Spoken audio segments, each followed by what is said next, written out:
Hello, I'm Jody Wolf. You're watching Expoz on September 23, 1 a.m. Birmingham, Alabama, 2015. Topic. I want to pick up where I left off. Why we should fear so much the book of Daniel and Ezekiel and, of course, book of Revelations is because of all the things written in those books are going to come to pass. And it looks as if it's going to definitely be in our day.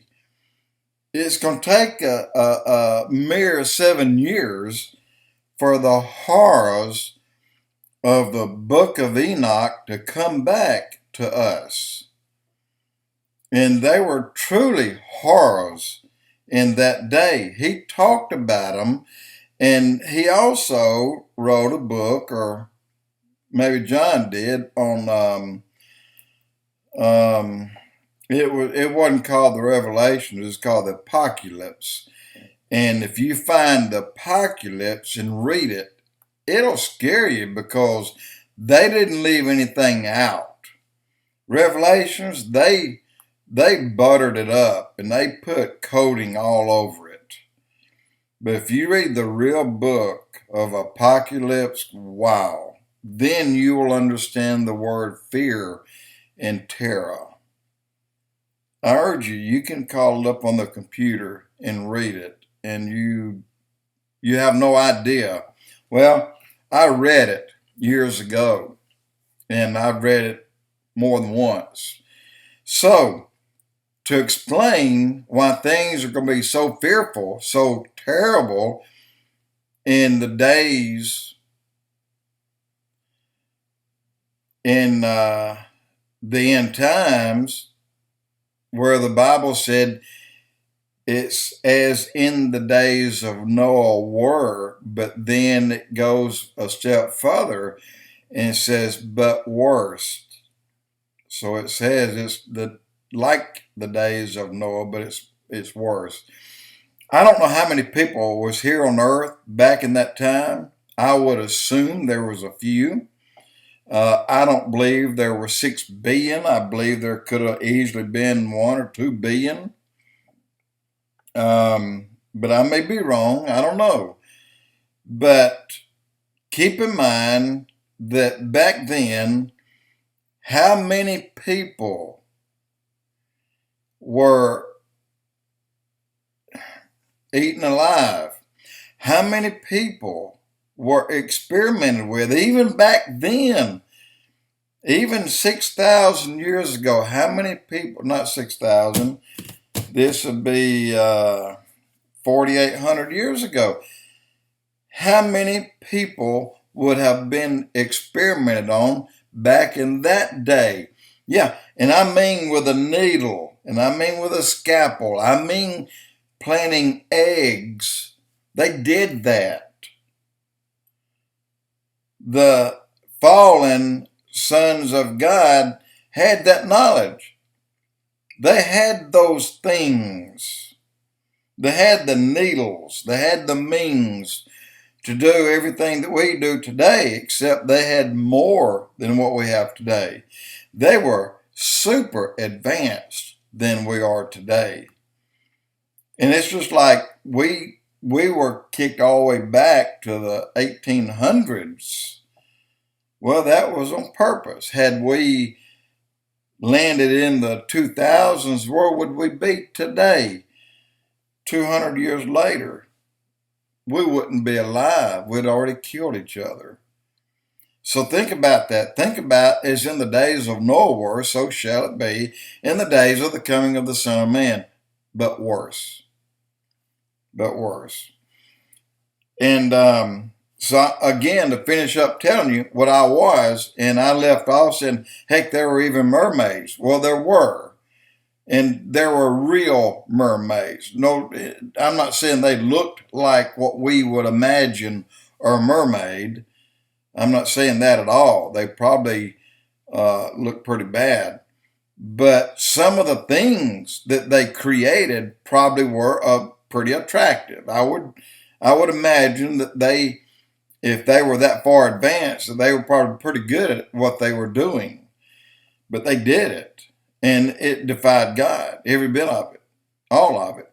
That's why God told Enoch to write a book.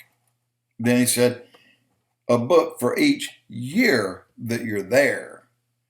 So what God did, and I've heard this too, Enoch had like a magic pen. Go back and look at the script that was used in the days of the Torah, the Old Testament that the Jews had prior to the New Testament. The script was amazingly beautiful. So how in the world can Enoch write 365 or 6 books, and each book was probably 30, 50, 100 pages, maybe more. But every one of them were perfect.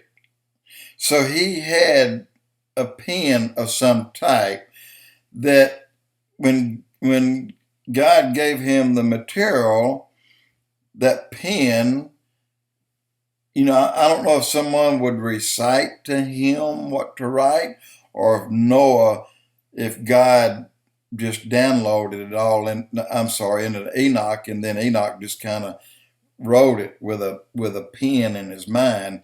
When he just wrote that pen right along the page, I can picture that pen being as wide as something like this, and just when he wrote it along that page, those beautiful letters flowed off of it in perfect, just every one of them absolutely perfect. So that's about the only way that he could write that many books in the time he wrote them in. I read in a book many, many years ago, a real thin book, probably about 30 pages, paperback, called The Beginning.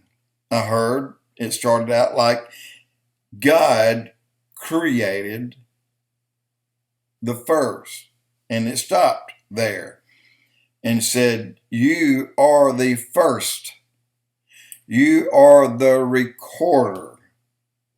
You will write everything I do from this instant on for the rest of eternity. Not rest of creation, but the rest of everything.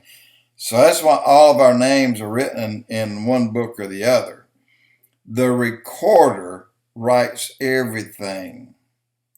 He probably writes everything that Satan accuses us of, even today.